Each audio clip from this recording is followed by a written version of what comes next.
I would just like to thank you all for coming to Maya Stovall's defense, and also I would like to thank Cranbrook, the Cranbrook Art Institute, the Cranbrook Art Institute, so much for providing this beautiful space and this beautiful screen for Maya to project her photographs on. This is a really momentous day in the life of a scholar. It's kind of funny. I was joking with someone that I was, running a little behind on my way up here. And as I drove fast down M10 on the way out of Detroit, the last time I had driven that fast down M10, I was actually, there was a baby about to be born in my car. And so I think it's kind of interesting that there are, and for a scholar, this is a similar kind of milestone in one's life and something that you always remember. So it means a huge amount that you all are here, and again, it means a huge amount for the museum to provide us with this space. Well, let me, before I say a few more words about Maya, just to talk about what's going to happen. So Wayne State's dissertation defenses have a public portion, which is what this is now, in which Maya will present her work. And then after that, she's going to talk for about 40 minutes. After that, there'll be about 20 minutes for a public Q&A. And then a little after 3 o'clock, the closed portion of the defense will start, where the committee, which includes Stephen Chrisomals, Lee Baker here on this screen, Ari Osterweiss on that screen, and Biba Bell right here, and I will discuss Maya's dissertation. You all should feel free to check out the displays and so on. We'll try not to take any longer than we have to, and then we will kind of come out and find Maya, and maybe we'll do something fun after that. We'll see. So I guess without further ado, I should introduce Maya and let us get started. It's funny, Maya's obviously, her artistic career and her work is flourishing, and this is a momentous moment in her life as a scholar. But it's really funny because it's just like yesterday, I think, Maya, was it in 2012 that you came into my office at Wayne State? A long time ago, it seems now. And you said, I'm interested in anthropology and dance. And I said, oh yeah, okay, like the anthropology of dance, right? No, like dancing as anthropology. And I was like, okay, all right, let's think about this. And of course, one thing as an advisor I don't ever want to do, I've helped things as much as I could, but I did never ever want to take any credit at all from the great work that Maya has put together and the wonderful ethnographic work and the artistic work. Like a lot of people who make really original insights, Maya, her work, Maya in multiple respects, I think, bridges two worlds, or multiple worlds. And she, in particular, brings together the worlds of dance and anthropology. And scholars often talk about interdisciplinary work, and it will be like a scholar of history and a scholar of anthropology. But that's actually not that far-fetched of a connection. But practice making art itself, the practice of choreography and anthropology is for some people, a broad stretch, but it's precisely that kind of thing that I think makes it so interesting, and in the end it does what all good work should do, which is make us question our assumptions. And that, to me, is why we do what we do, and so it is, I'm just so proud and so excited with Maya's work, and without further ado, let me go ahead and have you come up here and share your work with the audience, so thank you so much.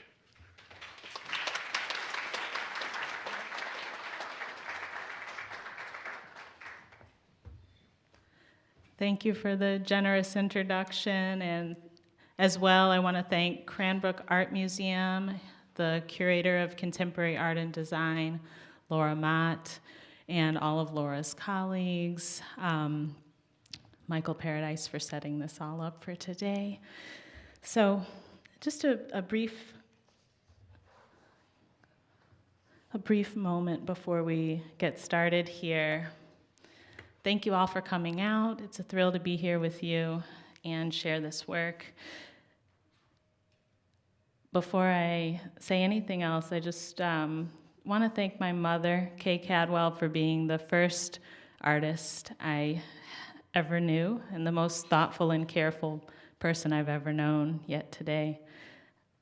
I wouldn't be here without you and your endless insight, encouragement, and invitations to contribute to the world in my own way. I'd also like to thank Todd Stovall, the artist who saves my life every day. You're an inspiration and a delight. So I'm not going to go into a long list here. I'm going to start. The past several years of fieldwork for my project, Liquor Store Theater, Contemporary Art, and Ethnography in Detroit have produced a completed dissertation, more than 20 films, which have been exhibited in 10 art museum exhibitions from New York City to Montreal to Newcastle upon Tyne in the UK to right here upstairs in Cranbrook Art Museum, where I hope you'll view the exhibition after the talk, and more exhibitions to come in Toronto, Saskatoon, and Detroit, among others. This work has also led to a book entitled Liquor Store Theater, under contract with Duke University Press. I won't be able to discuss all of this in my brief talk today, but I hope to give you an overview of the project and have a lively discussion together. In the talk to follow, I'm inviting you together on an intellectual journey. We'll move from the streets and sidewalks of the McDougal Hunt neighborhood on Detroit's east side, where I'll discuss performance as ethnographic prompt, to the struggle for the city in the neighborhood, where I found people deployed the forces of art, labor, and movement to shape their lives, to the ontology of space and place in cities, where I crafted an analytic I call the paradox of place. We'll move from people's worlds on the streets and the scene of Liquor Store Theater back into the neighborhood where I followed them after the cameras were turned off, back to theory and method, and back again. Like the fieldwork, this talk may be a gritty and surreal journey, but I'm hoping you'll take the leap together with me. For the past 4 years, I've been staging and video documenting dance performances and conversations about city life in the streets, sidewalks, and parking lots surrounding 8 liquor stores in a neighborhood called McDougal Hunt on Detroit's Near East Side. The resulting films, equally depicting ethnographic encounters and contemporary art unfolding on the surface of the street, have formed a series known as Liquor Store Theater. But the truth is, what happened before the Liquor Store Theater cameras showed up and after the Liquor Store Theater cameras were turned off, far beyond the scene of the liquor store and the frame of the films, was equally important. After the cameras were turned off, I followed 4 of my willing neighbors into their lives in the McDougal Hunt zone. These 4 individuals became my key informants. They included Greg Winters, the former long-haul truck driver whose family had owned a block of homes in the zone since the 1950s and who's here today. Fago Wolfson, the artist and sidewalk philosopher. Hector McGee, the retired manufacturing worker and organic intellectual. And his nephew Xander McGee, the aspiring college student. In front of the Liquor Store Theater cameras and beyond, my time with these 4 informants, and in particular with Winters and Wolfson, modulated between deliberately thin description encounters that anthropologist Jack Johnson named as centered in the fact that, quote, thick description in a sense has always been thin, and an affective approach to classical neighborhood ethnography, which anthropologist Kathleen C. Stewart described as, quote, giving circuits and flows the forms of a life. In bracketing thick description with the knowledge of the limits of knowing, I continued searching out what anthropologist Clifford Geertz would call the, quote, informal logic of actual life. Over the course of years, my informants and I drank coffee together, we smoked a square or two, We talked and did math at kitchen tables. We shot the breeze at bus stops. We took photographs together. We walked the neighborhood countless times. We went to performances, to art openings. We gardened. We went to neighborhood meetings. We laughed. We cried. We struggled as they shared glimpses of their lives in their own ways. The site of the liquor store was important, but much of the ethnographic action occurred after I orbited back into the neighborhood, where I also lived and started collecting field notes back in 2012. Liquor store theater events and the field work that followed after the liquor store theater cameras were switched off centered on questions of contemporary cities and social life. What is the struggle for the city in Detroit? How do people struggle for access to resources like quality education, access to quality employment opportunities, affordable housing, clean air, clean water, fresh produce and adequate nutrition, reliable public transit, and access to leisure, recreation, and green space amidst the concrete grids of city life? How do people view, experience, shape, and reshape the urban process? How do people shape their day-to-day? And through this, how do people shape the city as a whole? McDougall Hunt was full of complexities spanning economics, art, and sociality. McDougall Hunt is this tiny little slice of Americana, just under half a square mile, with a population of about 1,000 people. It's 95% African American and has a median per capita income estimated at $13,000. The zone is bounded here, you can see, by Gratiot and Mack, Mount Elliott, and McDougall, less than 2 miles from downtown Detroit, and a couple miles only from the Detroit riverfront, and a mile from the Eastern Market neighborhood.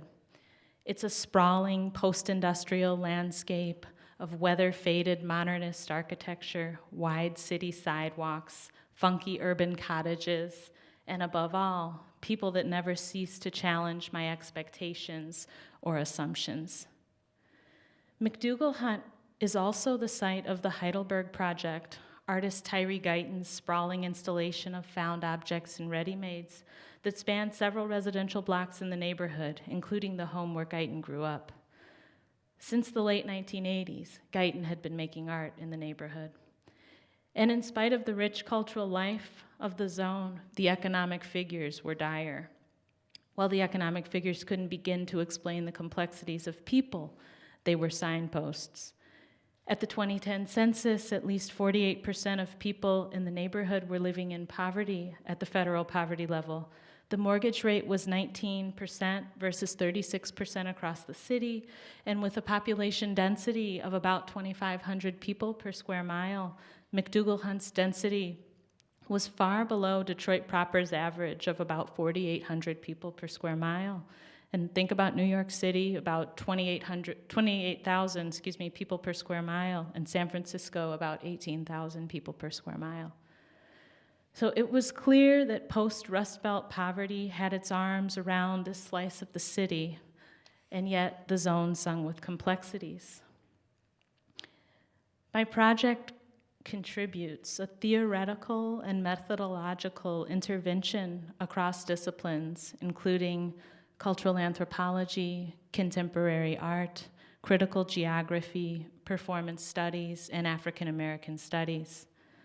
The question of the hierarchy assumed between the artist/ethnographer and the research subject is at the center of this contribution to theory and method. I began with performance as prompt, what I call a dancerly prompt, at the scene of the liquor store. With this, I posed the question, how might I challenge what cultural theorist and sociologist Stuart Hall would call the, quote, received and rehearsed roles of all of the people on the scene? That is, how might I trouble the assumption of a hierarchical relationship between the anthropologist and the informant, where the anthropologist is the gazer and the informant is gazed upon? How might I challenge where contemporary art exists for viewing, who gets to view it, and who is or isn't invited? How might I challenge the power dynamics between artist/ethnographer and subjects? with foregrounding the anthropologist's encounter with the neighborhood with what feminist theorist Sarah Jane Cervenik named philosophical wanderings, I prioritized the affect and desire of the day-to-day, the interiors of people's lives. At the same time, I sought an ethnographic approach that could bridge the philosophical and the materialist by uncovering the coded insights of daily life that pointed to the political, economic, historical, legislated realities. By beginning with perhaps bizarre, surreal performances outside liquor stores in the reportedly second most dangerous neighborhood in the United States, I challenged reductive ideas of low income and Black life. I laid bare the question and investigated why, as critical geographer Catherine McKittrick wrote, quote, Black bodies rather than Black people are informing how we understand the production of space, and at the same time plunged myself into the everyday rhythm of life on the streets and sidewalks. I placed choreography and ethnography in direct dialogue. Isn't all ethnography choreographed, after all? I developed a theory of choreography as strategy. What if I could play with this frame? Liquor store theater events, then, stitched a seam through disciplines that had been elbowing at each other for centuries. Classical geography theory refers frequently to art, dance, and performance metaphorically for cities and spaces. City theorist and geographer Jane Jacobs described neighborhood life on New York City's Hudson Street as a, quote, daily ballet. Philosopher and geographer Henri Lefebvre describes certain city spaces as contesting, quote, the division between the everyday and the out of the ordinary, or festival. And critical geographer David Harvey described the affect of walking down the street as, quote, works of art that ultimately have a mundane presence in absolute space and time. I took a dancerly prompt to task, asking, what might performance as prompt bring to studies of space, place, and cities? How might this approach expand the work of ethnographers studying cities? How might this approach meditate on and press into contemporary artists' complex embrace and critique of studio practice, post-studio practice, white cube, and street? Performance studies, with its broad spectrum approach to theorizing human action, from quotidian, everyday actions to codified dance techniques and formal proscenium theatrical performances, has reflected an increasing sense of awareness of ethnography since at least the mid-20th century. Liquor store theater probed this interest, building on foundational supports, including performance theorists Thomas DeFranz and Anita Gonzalez's analytic that, quote, Black performance theory is high stakes because it excavates the coded nuances as well as the complex spectacles within everyday acts. And performance theorist Andre Lepecky's analytic foregrounding of the, quote, political ontology of choreography in relationship to representation and subjectivity. However, anthropology's disciplinary take on ethnography, that is, ethnography necessarily flowing from theory, method, structure, system, duration, and human research subject ethics, has less traction in art world contexts. While the conversation between anthropology, performance studies, and contemporary art isn't new, I took it to task, leaping back and forth between what I saw as gaps until I stood still spinning, finally watching solid ground fuse together underfoot. I also took an interest in the positionings of dance within performance studies, contemporary art, and anthropology. Dance studies draws metaphor between the complex politics of concert dance and the relational politics of social life. In the words of performance and dance theorist Barbara Browning, the deeper meanings of performance, in this case, Browning is referring to Afro-Brazilian samba music and dance performances, are excavated through attention to in addition to control of musicality through syncopation, quote, another kind of suppression, which is racial, cultural, and political. This way of reading dance as social life analytic required specificity and context, as Browning noted. Sociologist and dance theorist Randy Martin described the complexity of dance's frame, writing, quote, the question of what dance does for politics cannot be answered a priori. Its effects need to be specified in any given instance, arguing that as context is articulated, dance can be specified as that cultural practice which most forcefully displays how the body gets mobilized. Shifting from argument to philosophical inquiry, cultural historian and dance theorist Brenda Dixon Gottschalk asked the billion-dollar art world questions, quote, when is a stereotype not a stereotype? Who can justifiably make use of a stereotype?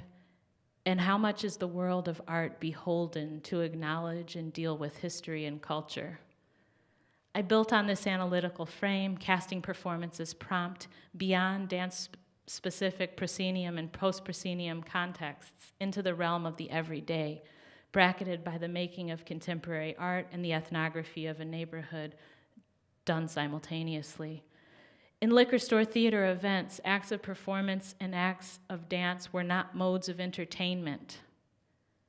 They were modes of thinking, modes of conceptualization, modes of inquiry, modes of theory and practice, like a brushstroke across a linen canvas or an acrylic glass cube in the middle of a public square. And still, this way of working and thinking of medium in contemporary art contexts doesn't obliterate medium itself.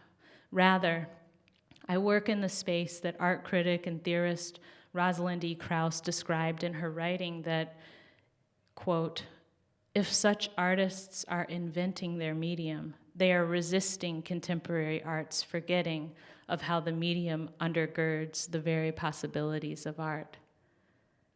After contemporary art, performance studies, and dance studies, theorizing and framing, how did this liquor store theater actually hit the streets? First, liquor store theater started before the cameras were rolling with the idea that the theater was already there. That is, theater meaning text, dialogue, exchange, and the dramas of the everyday.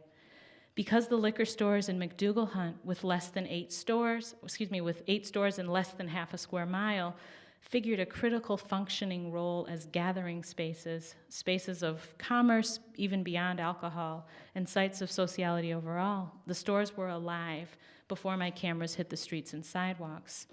This was the central philosophy. People, art, and life were already right there. And there were practical things as well. I set up camera shots, spaced choreography, marked through sections, captured stills, captured B-roll, set up the portable sound system that would provide our music, unless I was using what I would call the found music on the scene. Todd Stovall, an artist and composer, created all of the original electronica scores for the work.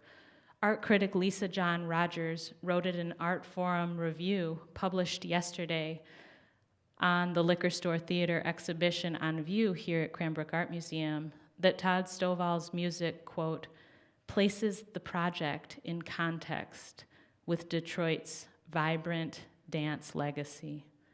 After frame and music were in place, we would dive into the moment.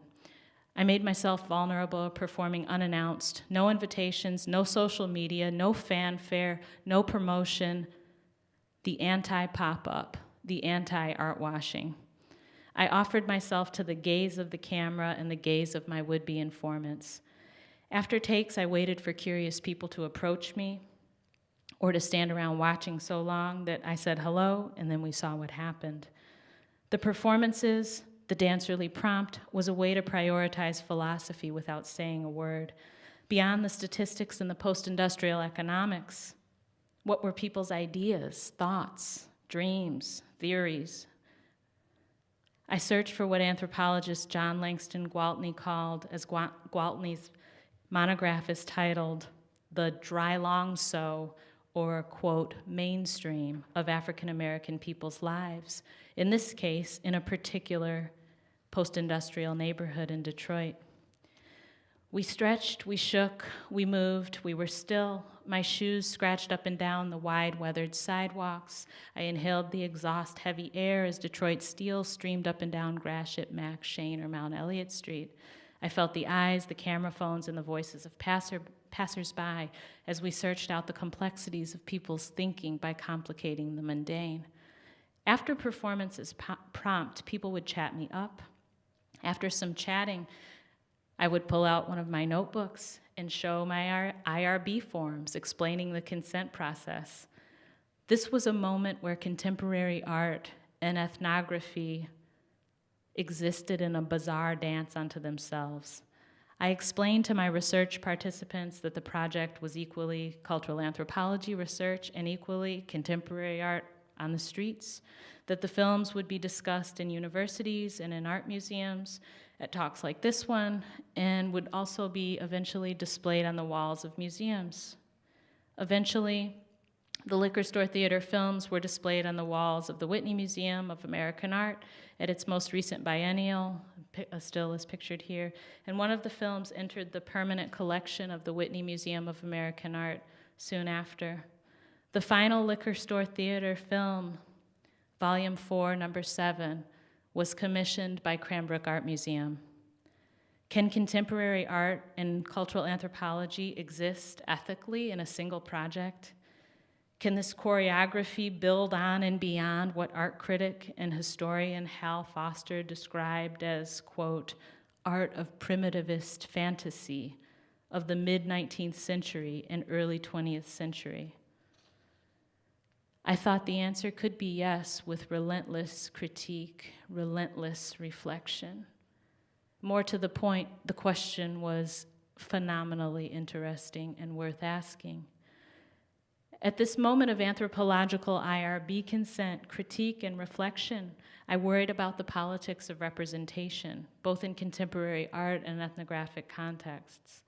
What did this mean for art museum politics and the politics of cultural anthropology?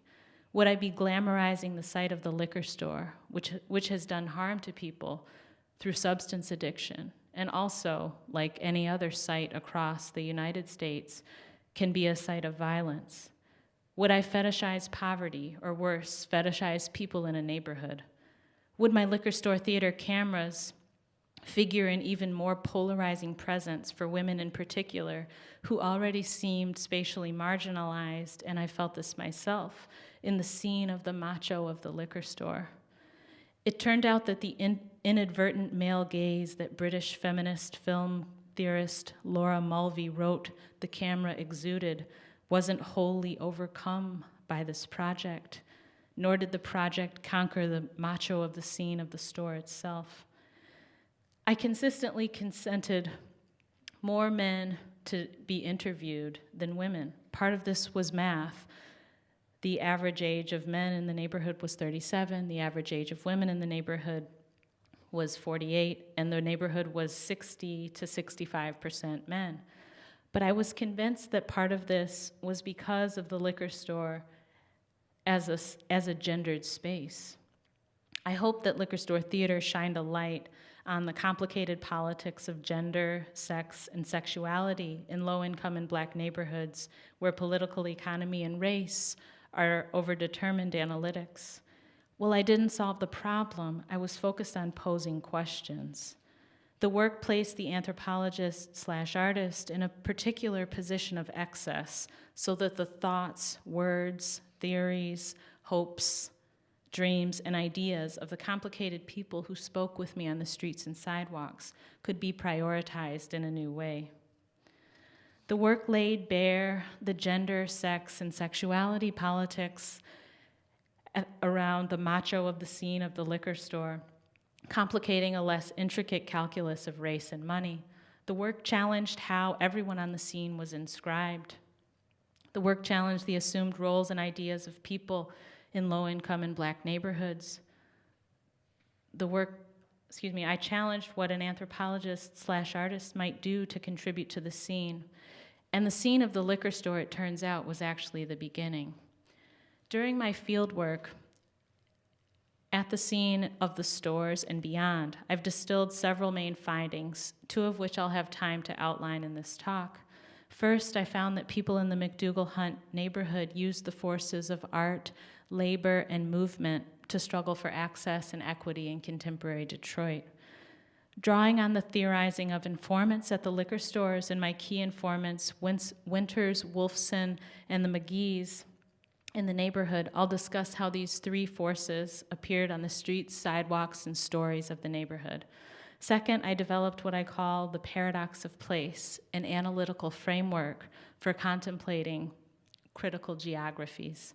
I'll discuss how the analytic works toward an ontology of space and place, at once interested in the historical materialist and the metaphysical, affective, philosophical registers of places. To start, I'll discuss the force of art in the neighborhood. Here's what some people told me about art. Without art, we have nothing. Sam Soren, July 2014. Some of the graffiti art is good, some of it's not so good. Fran Harper, August 2014. I'm performing all the time. I work all day, then I go home and take care of my children and take care of my family. Plus, I enjoy dancing. I'm not any good, but I dance all styles. I also like to paint and draw. Art is life.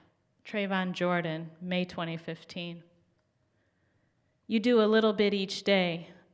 You work, you put your whole self into it, your very best, and it turns out to be decent. Greg Winters, March 2016. The city is like a work of art, and graffiti is its soul. Salam Hamad, September 2016.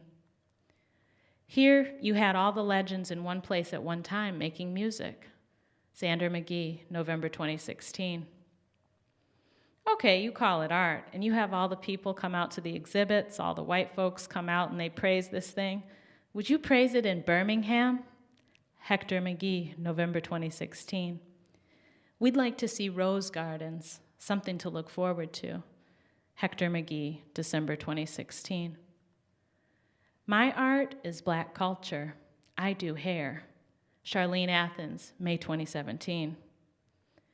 An artist in this neighborhood made an exhibit out of junk, and now people come to it from all over the world to see it. He's referring to the contemporary artist Tyree Guyton.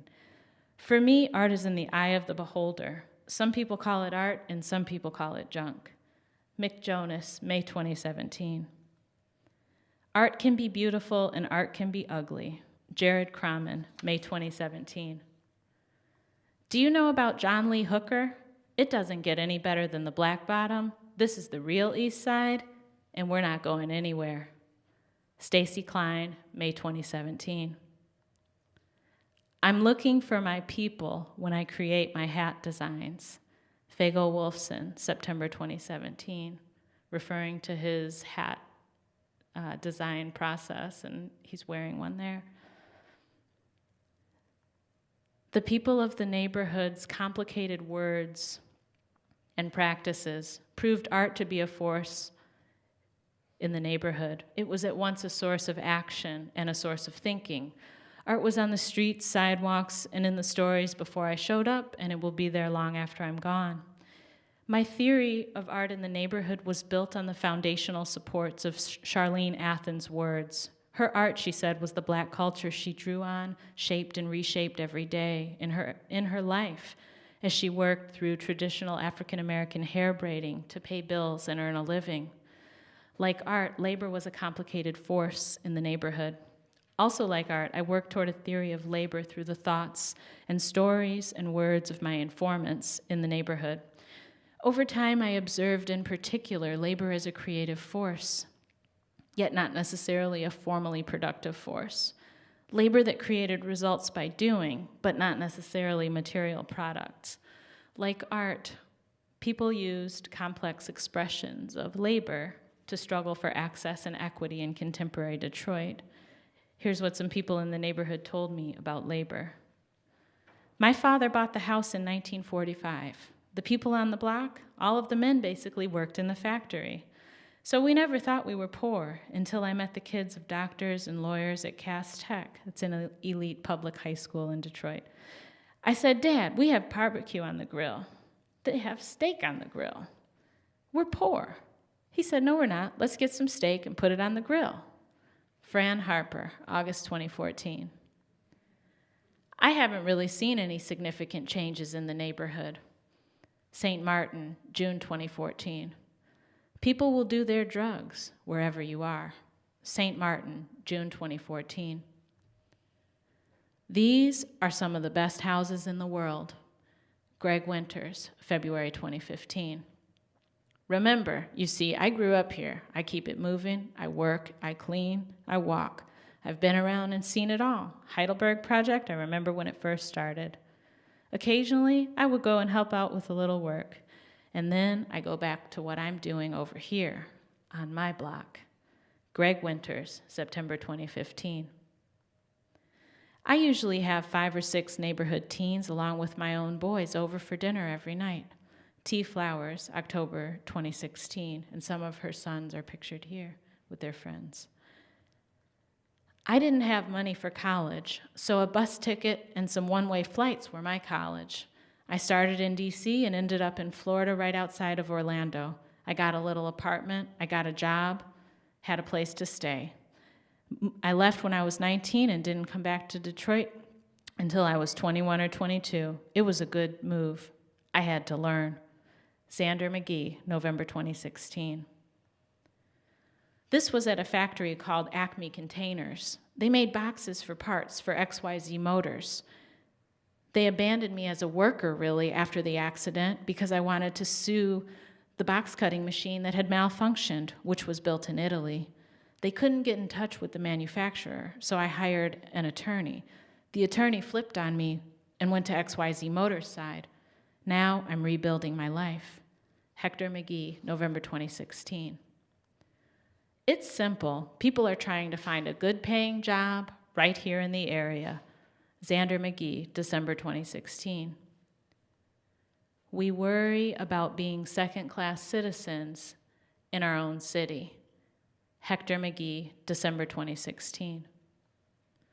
You take a thought, you go to sleep, you think about it while you dream, and when you wake up, it's like layers of thought. Fago Wolfson in conversation about his artwork and hat-making process in September 2017. I'm just doing my usual neighborhood walkthrough. Greg Winters, November 2017. The political philosopher and labor organizer James Boggs' theorizing on labor was a central support to my analysis in the zone. To Boggs, theorizing and organizing on Detroit's east side, not far from the McDougal Hunt neighborhood of my fieldwork, alongside political philosopher and activist Grace Lee Boggs. Marxist scholars had yet to face the inseparability of racism and political economy in factories and in boardrooms, and equally important in the day-to-day on city streets. Boggs expressed an intersectional Marxist call to action and posed a challenge to the status quo, writing, quote, "You cannot have your cake and eat it too. You cannot be for segregation and discrimination and have a new human relation based on the worker running things the way they should run." In other words, a classical Marxist perspective alone, that class was the root of all human struggle, was incapable of analyzing systems where racism was instrumental to capital accumulation until the role and the agenda of racism was addressed. In 1954, James Boggs wrote that, quote, "I know nothing any worse than the argument against equal rights, yet we find everywhere this age-old argument going on." Today, in 2018, Boggs' elegant writing rings incredibly true. The struggle for the city in Detroit was and remains today especially complex because the questions of racism and related replicating forms of inequality, including sexism, gender bias, homophobia, ableism, religious discrimination, and more, are empirically interwoven with the big questions of economic equity and access. Today, these questions of racism, xenophobia, and access to economic resources, as geographers Henri Lefebvre, David Harvey, and Catherine McKittrick would say, together, the intersectional right to the city, can't be separated if we want new answers, new results, and new solutions. Detroit is lived in by over 80% Black people, and yet in contemporary Detroit, the dovetailing history and presence of racism and economic oppression are yet underdetermined in both public discourse narratives and city planning discussions and actions. I synthesized Boggs's writings on intersectional labor together with Marxist sociologist and political philosopher Antonio Negri and literary theorist and political philosopher Michael Hart's writings on affective labor toward an intersectional concept of affective labor. Affective labor was labor that created results, even if it wasn't formally recognized, even if it was far beyond the structures of mainstream economic life. From the artwork of Fagel Wolfson to the DIY gap year of Xander McGee, to the neighborhood safety labor of Greg Winters, to the art of Tyree Guyton, to the traditional African-American hair braiding of Charlene Athens, to T. Flowers' dinners for her 3 sons and their group of friends, to all of the people in the neighborhood working in their own ways, who own businesses or art galleries. People in McDougal Hunt, day in and day out, struggled for the city with their labor. They quietly made the city move. And like labor, movement was a central force of social life in the zone. And here's what some people had to say about it. I love it. I was born here. My father bought the house in 1945, and I'm not moving. Fran Harper, August 2014. I keep it moving. That's what you do. Keep it moving. Greg Winters, April 2015, here making work with me in my studio loft in the neighborhood that was exhibited at the Studio Museum in Harlem as part of the Fictions exhibition. I'll be here to turn out the lights. Leon Verbal, November 2016. Now, things in the city have changed. You can walk your dogs can walk with you, the dogs can take a shit. Frank Mullins, April 2017. A man should be able to come to the liquor store and not worry about getting half his head torn off, and a woman shouldn't have to worry about getting her virtue taken. Mick Jonas, May 2017. I just want my children and my grandchildren and their children's children to be able to walk to the store or walk to the park and not worry. Mick Jonas, May 2017. My informants' complicated words about movement across the city showed both the slipperiness and the possibilities of theorizing movement. Part of this was the use of the Liquor Store Theater event as analytic frame for the ethnography. Still, movement required theorizing in words. I built my framework for movement on the foundational supports of Gilles Deleuze and Felix Guattari. In 1,000 Plateaus, Capitalism and Schizophrenia, Deleuze and Guattari theorized, quote, movement as a series of becomings, of pure affect, of speed and slowness. I stitched together Deleuze and Guattari's subtle idea of movement as a sense of becoming, with Greg Winters' mantra throughout this fieldwork and really in his own life to, quote, keep it moving.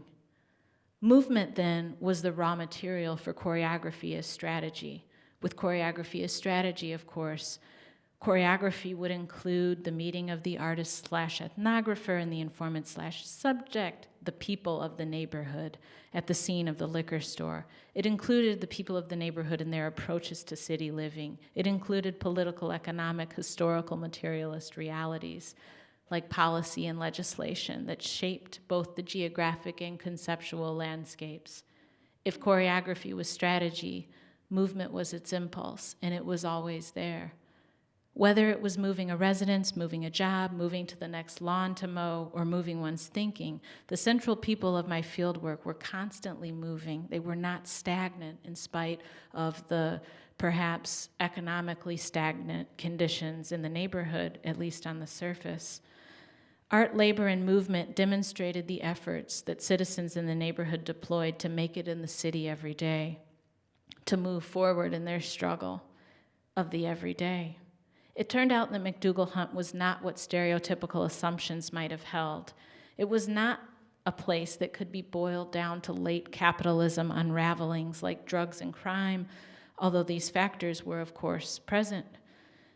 Rather, McDougall Hunt was a glittering, contradictory, fascinating neighborhood, and it emerged in this fieldwork as an artsy, thoughtful, post-industrial zone. It also emerged as an economically distressed area where people worked to overcome monumental destructive economic forces like Detroit's residential housing tax foreclosure crisis, Detroit's mass water shutoff crisis, and forces of urban process like escalating rents, evaporating jobs, and disappearing bus routes. The central informants of this work navigated these challenges by making moves of all kinds. The people of McDougall Hunt that studied this story were equally complex to any person in any city in the world. Here's how some people expressed the paradox of place. I'm smiling because the future is bright. Chloe Dennis, July 2014.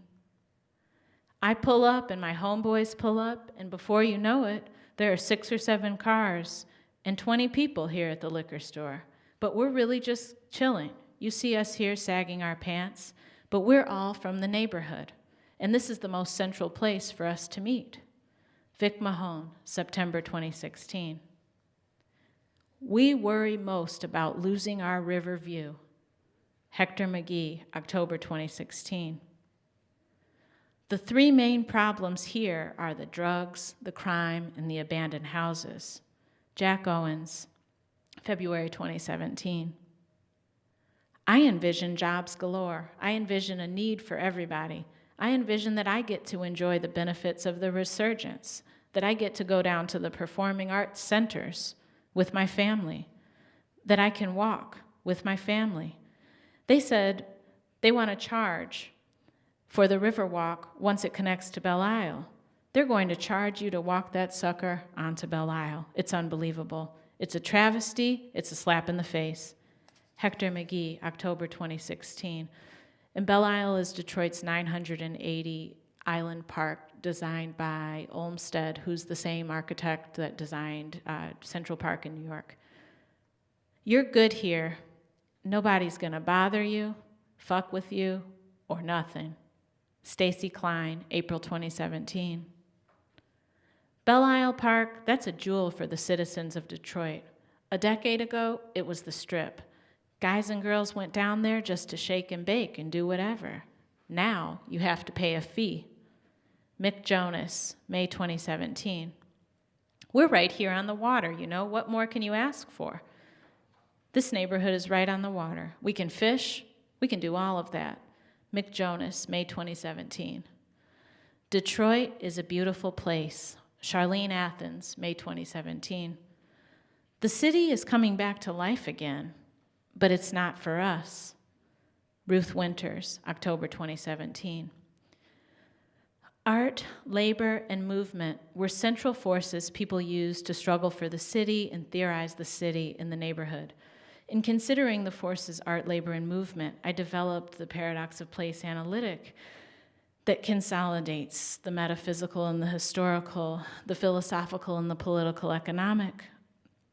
It means considering the interiors and the exteriors of places and spaces. Paradox of place is an ontology also rooted in history. I began the first chapter of the Liquor Store Theater monograph with a history of a place, the history of the spaces surrounding the courthouse just down Gratiot, a couple of miles from McDougall Hunt, where the Blackburn Rebellion of 1833, in which Thornton and Ruth Blackburn, Black people and their allies, resisted enslavement and staged a complex uprising opposing enslavement right here in Detroit that was successful on the steps of the courthouse. The echoes of that uprising could be heard in this work, not because I said so, but because the need to struggle for access and equity in a space and in a place were yet still there. Although the ground I traced with well-worn Nikes was pulsing with historical injustices. I performed and filmed day in and day out, talking to people about city life. History was what it was, but it need not, should not, and I ardently proclaimed it would not hold back possibilities of what might be. With The Paradox of Place, I read an analytic that drew on two theorists who informed my work a great deal: conceptual artist and philosopher Adrian Piper, and the political philosopher and labor organizer James Boggs. The analytic was supported by Adrian Piper's search for what she called, quote, fresh air in contemporary art, fresh air after the studio, fresh air asking questions in the air of the world. As well, the analytic was supported by the intersectional political economic realities that shaped contemporary social life, yet today.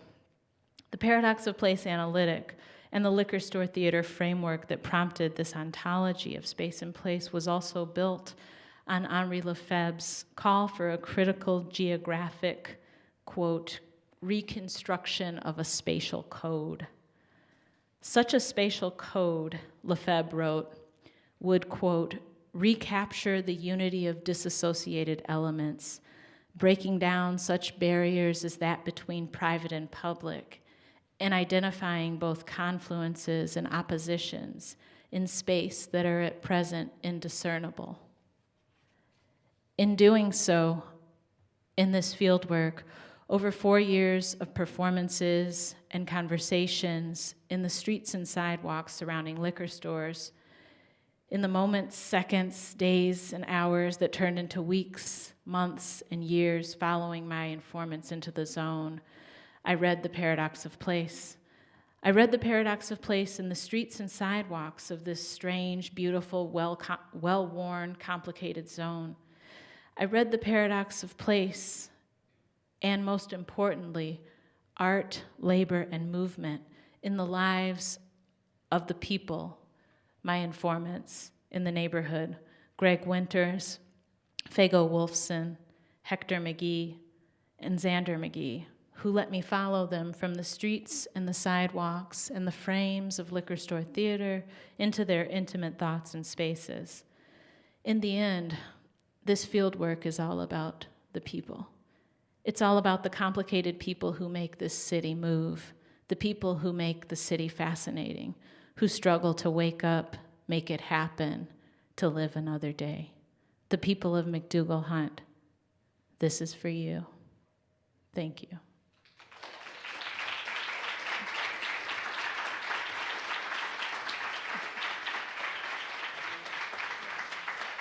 Yeah, now we'll move into public questions.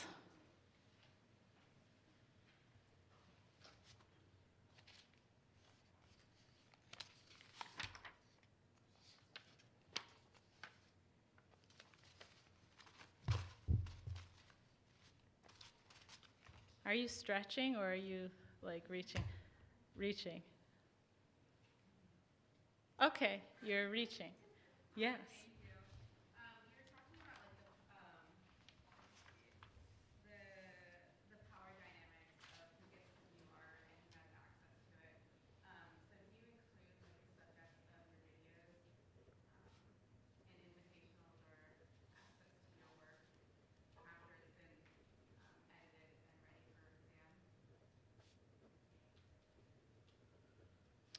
Yes, that's a fantastic question, and the answer is yes. And one of my key people from the neighborhood is right here in the front row. So yeah, that's really important to me. It's just real ways of working and connecting and seeing people alongside theory and method.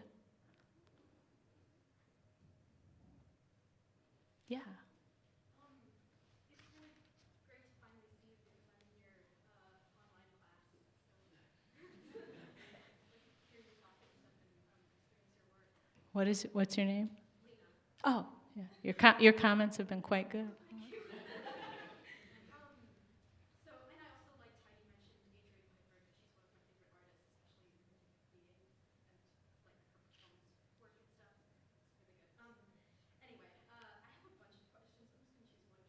Go ahead. I was wondering what your position was on ruin porn, especially as it's become a very interesting conversation in the duration of your work since 2012. So I was wondering what your conception was with it, and if it changed your conception of your own ethics dealing with community and sort of just if I guess if your artwork and your performance art sort of changes those politics as you're sort of participating in the community, and if that changes anything then participating in anthropology. Great questions. And yeah, a series of fantastic questions. So that's the question of, to quote exactly what you said, the position on ruin porn, which is an interesting turn of phrase unto itself. That, it makes me think of just several years ago, I was talking on the phone with my advisor, and we were talking about a review with my committee chair, Dr. Andy Newman. We were talking about a review that had come out around the liquor store theater work, and it described it as a sharp U-turn from ruin porn. And I was like, whoa. And even it was described as a critique of ruin porn by a writer, an art critic. And so Dr. Newman and I were talking about this and sort of, and for me it's really interesting because I don't think that any sort of approach to making work should be, assumed to be coming from a deleterious or reductive place. So I don't think that an interest in post-industrial landscapes and, an affinity for aerial cameras, necessarily makes that sort of work, negative in some way. However, I do think that every, approach to making work should be critiqued rigorously. I try to, critique the approaches that I'm taking. So, I think that the stakes are quite high here in a lot of different ways. And the ways that I'm referring to are, there needs to be a critique of that kind of work, but I don't think that means that sort of work is thrown out, or people who are doing that sort of work are assumed to be, nefarious characters, right? So I think that it's, it's a complex question, but for me, I was interested not so much in saying, oh, this is, a response to something as much as it was a set of questions that I'm fascinated with, So to me, this is really a backstage view of a neighborhood and the people, the complex people in the neighborhood. And, there are many vacant, dilapidated structures in my neighborhood, but when you hit the streets and talk to people, the neighborhood is full of thoughtful, complex people. And so obviously this aerial photography won't capture that, but I love cameras. I love expensive cameras, and aerial photography is fine, as that's a fine genre. So I think it's a complex question, with that I could keep talking a lot more about, but I should move on. So yeah, I would say in terms of my own ethics, I think this is a great question. One thing, my brain turns off when I hear the words community engagement, or, oh, this is community work. No, this is contemporary art and it's ethnography. For me, I think that stepping into a space assuming that one is doing a good deed is quite problematic. It's nice to let other people tell you you're doing a good deed. So I think the positionality of the work is important. I'll stop there. Great questions. Yeah. I was kind of curious how you live in two worlds, like anthropology and contemporary art. I know just being an artist myself,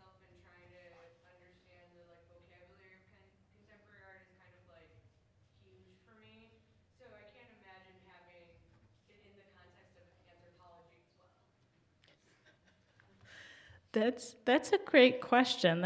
Yeah, I do. I mean, there are sets of discourses and registers and domains of particular sets of disciplines, and my best sort of advice on that is go from your heart. Follow what's interesting to you, and then read thousands of pages about it, and then the discourses that are relevant for you will start to bubble up, as opposed to, oh, I need to be able to speak to this particular domain.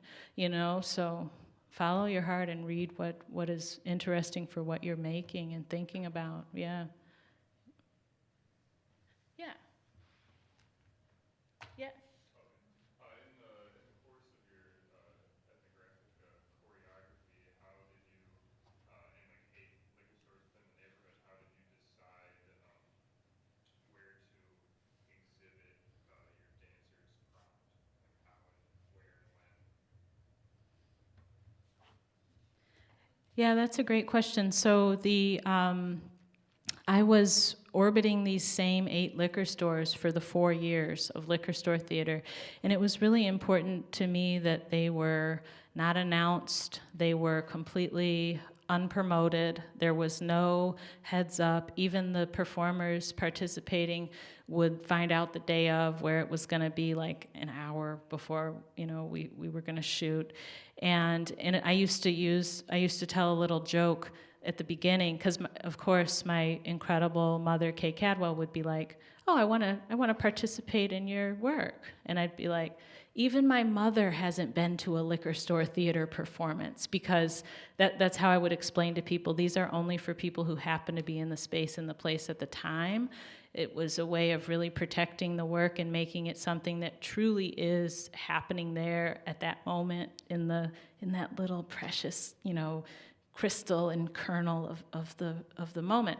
So that was important. And then in terms of sort of what was going on the street that day, like, it was important for me because believe it or not, I'm somewhat of a reserved person, and I don't want to get in people's way with the work. I don't want to block egress. So I'm thinking about how to set up a frame where we're part of the scene and adding to the scene, but not disrupting people. So that's a whole sort of choreography unto itself. And so I'll stop there, but these are good questions. Oh, wow. So, Dr. Jung. So, I would like to first congratulate you for this very innovative, original work. It is a really impressive result, and I wanted to congratulate all the committee as well.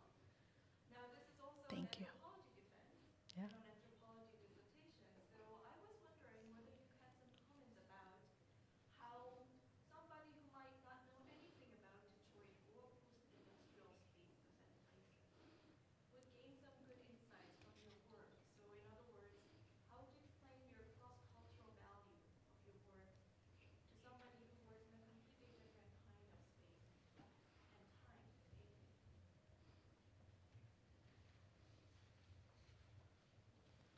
That's a great question.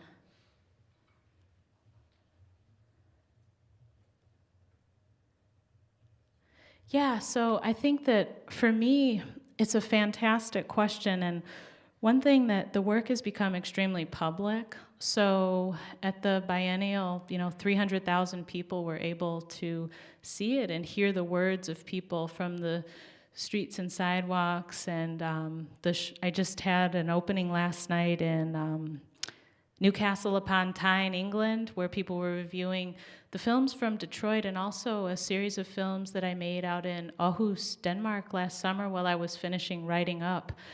So the work has been sort of able to achieve a public presence and have demonstrated that sort of ability to show ethnography of a neighborhood around the world. And then, of course, so I'll stop there with that line of comment. But I think one thing that's really interesting is the ability for people to sort of see the complexities of people right there. And then, of course, the work becomes classical neighborhood ethnography, and there's an extensive monograph. But I think for me, I'm fascinated by taking this entrance into a neighborhood through film and through visual anthropology, and also hearing the complexities of people's words over the course of 4 years that bubble up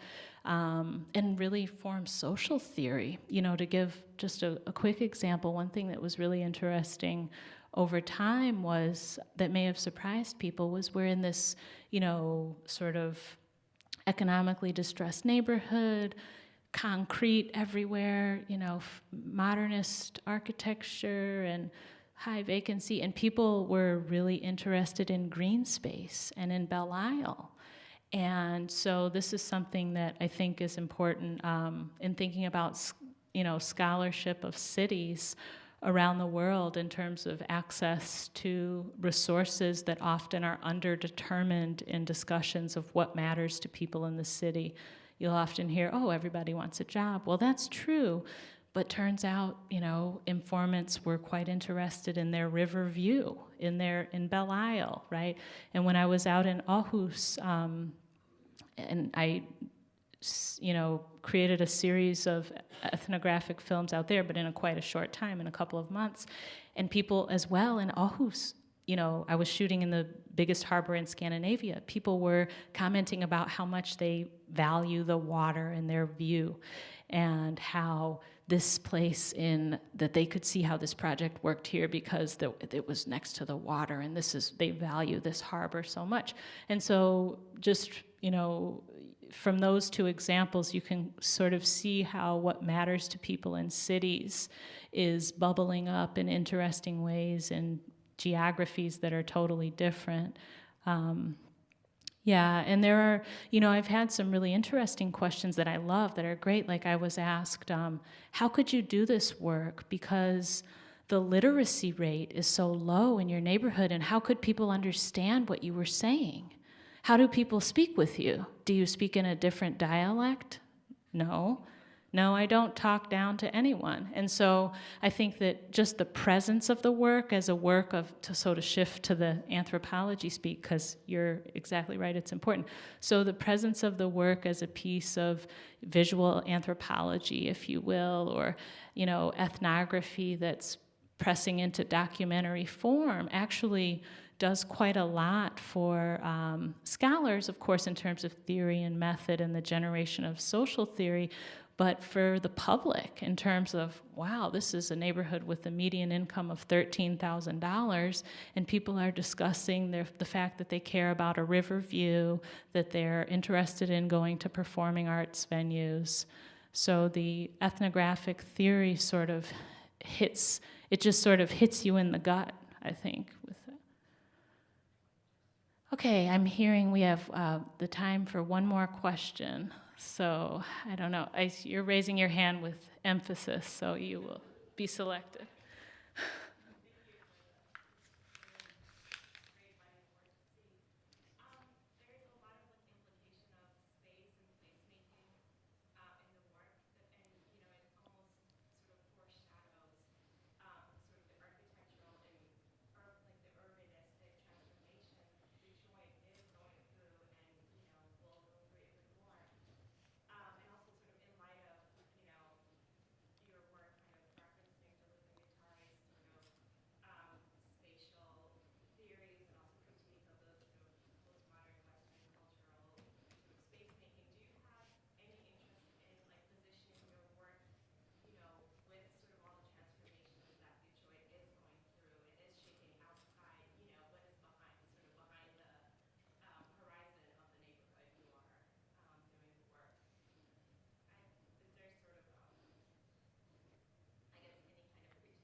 Yeah, I think it's an interesting question. And of course, the work it's in dialogue with what's happening in the city, just like everything that happens sort of is in dialogue by default.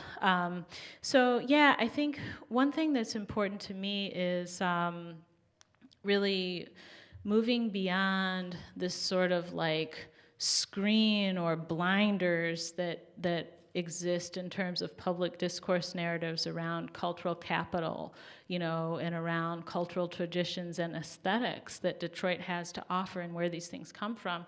So I'm not interested in going out and making proclamations and hitting people over the head with ideas. My work isn't didactic in that way. But the people who I speak with are quite, you know, didactic. I mean, that's the job of an anthropologist, hopefully, is to capture, and an artist in the way that I am interested in working is capturing what's there, what's on the street, what's in the air. So for me, one thing, like, for instance, which is really interesting that bubbled up is, you know, there was, for instance, a woman in her 20s was telling me about John Lee Hooker, who's from the East Side, and people in the neighborhood also. This is quite interesting.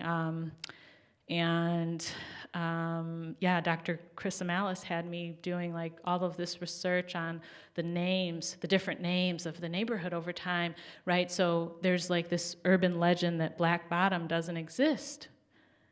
Not a fact. In the words of the people in the neighborhood, it still exists as a neighborhood, which I found over time. And so, although part of it was, of course, leveled when, you know, I-375 came in place of Hastings Street in 1945, people view like, yes, part of the neighborhood was obliterated, but we continued on. We still have the Black Bottom neighborhood. It's still here. So spread the word around. It's still, people still believe it's there. But it's so interesting, that name has never really appeared in formal maps. So things like this, I think, are what, it's like the real deal of the city, the real, you know, well, that's problematic to say the real deal, but these are more details of the cultural, you know, traditions and the rich sociocultural landscape that are there. I think often, you know, you see the glitz and you see the distressed urban fonts, you know, proclaiming, you know, Detroit is so hardworking. But really, where does that come from? It comes from these tiny little neighborhood with 1,000 people, less than half a square mile, where people are grinding it out and still thinking and theorizing about their life and about the city. And so I want to, you know, I'm not against, you know, investment, financial investment, but I think it needs to happen thoughtfully, critically, with historical, sociocultural, political, economic context around it. And I'm not interested in making work that's like screaming that. I'm interested in presenting like, you know, like the facts and meditating on that. So thanks for that question.